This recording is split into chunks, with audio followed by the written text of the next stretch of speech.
73년이 넘는 분단의 시간을 같은 듯 다르게, 다른 듯 같은 모습으로 살아온 남과 북.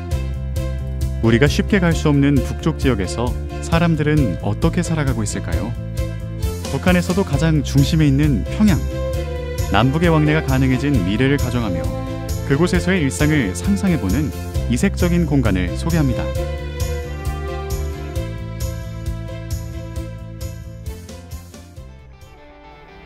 서울 성수동의 한 거리에 작은 가게 한 곳이 문을 열었습니다.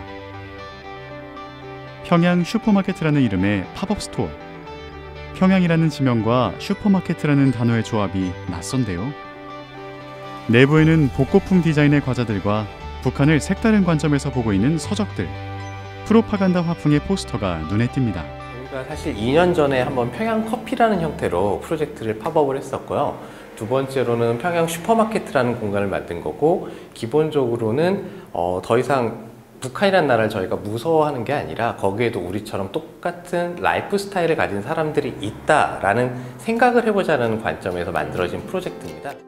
프로젝트 구상은 제7차 북한 노동당 대회를 취재하기 위해 평양을 방문한 외신 기자의 기사에서 시작합니다. 아이디어는 우리가 갈 수 없는 곳 평양에 대한 호기심에서 그곳 주민들의 일상에 대한 관심으로 커져나갔는데요. 2016년 5월 광화문에서 열린 통일문화박람회에서 평양커피라는 팝업 스토어를 기획해 사람들에게 신선한 경험을 선사합니다. 외신 기자들이 평양을 평해튼이라고 부르잖아요. 맨하탄 플러스 평양이라고 해서 평해튼이라고 부를 정도로 소비력이 상위 1%의 도시예요. 평양 사람들은 다 드립커피를 마신대요. 그 정도로 문화 수준이 높은 곳이기 때문에 당연히 아마 저희와는 다른 형태로 충분히 좋은 상점들이 있을 거고, 저희는 그 중에서도 좀 더 사람들이 편안하게 소비할 수 있는 매장을 만들어 보고 싶었던 겁니다. 평양 슈퍼마켓에 전시된 과자는 실제로 북한에서 생산된 상품. 제품에 대한 국제 규격 인증인 ISO뿐만 아니라 바코드와 QR코드까지 있습니다. 하지만 북한에서 생산된 과자를 구하고 공급할 수 있는 것이 아니라서 탈북민이 북한식으로 만든 과자를 판매하고 있습니다. 재밌다라고 막 생각을 해봤다, 그 아이디어를 냈다가도 잘못하면 사람들이 오해하기 좋은 것들이 있을까? 라고 해서 필터링을 하는 것들도 있고, 그 다음에 잘못하면 이게 너무 북한을 희화화해서 오히려 논란의 소지가 되지 않을까? 이게 사실 제일 힘들었고요.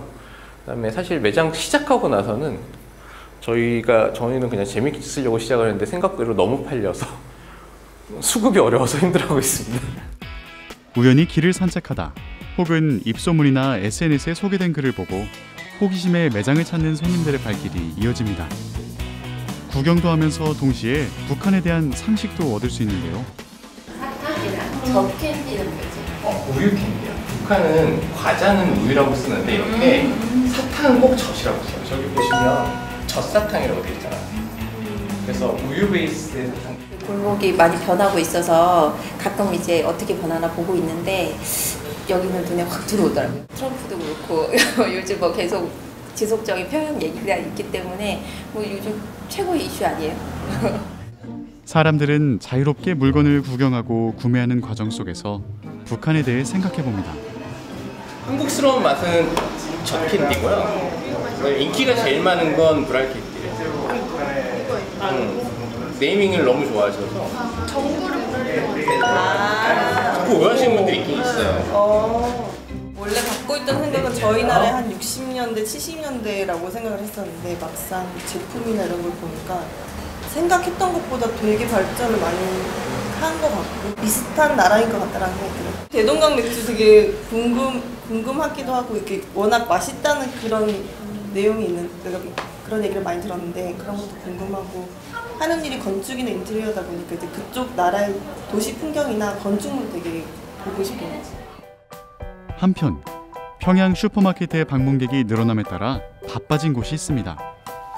바로 가게에 과자를 공급하고 있는 공방입니다. 함경남도가 고향인 홍은혜 사장은 북한식으로 50여 가지의 음식과 식품을 만들고 있습니다. 이 중 평양 슈퍼마켓으로 사탕 3종류와 과자 3종류가 나가고 있는데요. 오븐에 과자를 굽는 것 외에는 모두 수작업으로 해야 하기 때문에 많은 시간과 정성이 필요합니다. 이사탕에서 이사탕을 가려고 하면은 이제 한국에서 이제 엿을 이렇게 키죠. 이렇게 엿을 키죠.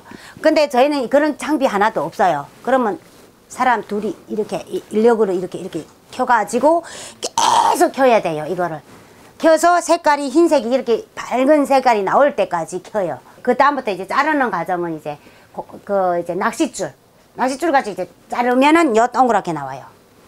그러니까 일일이 하나하나 이렇게 앉아서 다 잘라야 돼요. 그러니까 기계 아니죠. 그러니까 저희는 몽땅 수작업이에요. 집에서 과자를 만들어 주시던 할머니의 방식을 기억해서 꺼내어 북한에서 먹던 과자의 맛을 살려낸 홍은혜 씨. 평양 슈퍼마켓가 미래의 평양을 상상한 공간이었다면 그녀에게 음식은 미래에 대한 준비입니다. 할머니는 이제 우리는 그때는 저희가 어렸으니까 손을 못 대게 했어요. 저는 그냥 이렇게 하고 보고 온 것을 여기 와서 처음에는 실패도 많았어요. 진짜 많았어요. 이 냄비도 사탕 만드는 냄비도 몇 개를 버리고 설탕도 몇십 킬로 몇백 킬로도 버렸어요. 예초고 다시 돌아가서 이제는 우리 고향 분들도 이제 이거 진짜 우리 북한에서 먹던 맛 진짜 사장님 고마워요 이렇게 그 정도로죠. 앞으로 통일이 되면은 제일 통일해서 가깝게 갈 수 있는 문화는 이제 음식 문화부터 시작할 이게 제일 빠르다고 생각했어요. 남과 북의 사람들이 음식을 먹고 쇼핑도 즐기며 일상을 함께할 미래는 언제쯤 오게 될까요? 우리의 이 작은 상상들이 현실로 다가올 그날을 희망해 봅니다.